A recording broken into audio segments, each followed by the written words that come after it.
The optical lobe is one of the four major lobes that all mammals have and is used for sight that allows us to see colors and identify objects around us. Most vision involves some type of memory since scanning the visual field requires you to recall that which you saw just a second ago.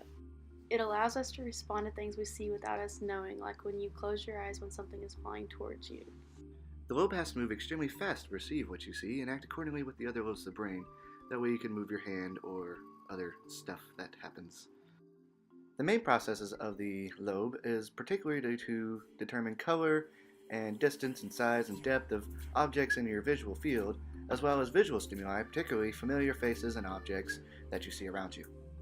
Like all other lobes of the brain, the occipital lobe contains a number of structures that work together to enable vision. These include Brodmann Area 17, known as B1, serves as the brain's primary visual cortex. It aids the brain to determine location, spatial information, and color data.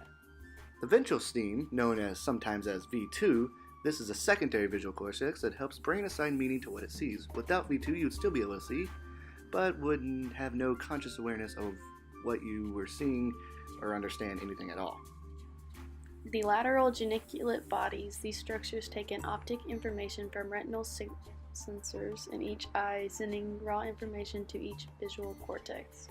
The dorsmedial stream, neuroscientists don't yet have a strong understanding of this brain's region, which connects both V1 and V2 as well as other brain regions together.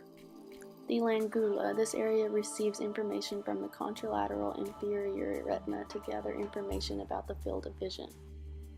When this part of the brain is damaged, the most obvious thing that could happen is blindness, of course. This whole thing is all about sight.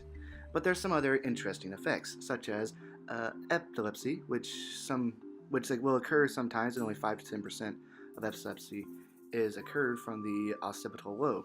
Also, hallucinations are associated with the occipital lobe, and also the inability to recognize or read written words. So just don't enter this part of your brain. It sucks. The occipital lobe is important to being able to correctly understand what your eyes are seeing. Without it, you wouldn't be able to see the wonderful things around you that you may take for granted every day. Thanks for watching our great video about the occipital lobe and all of its great stuff. Bye!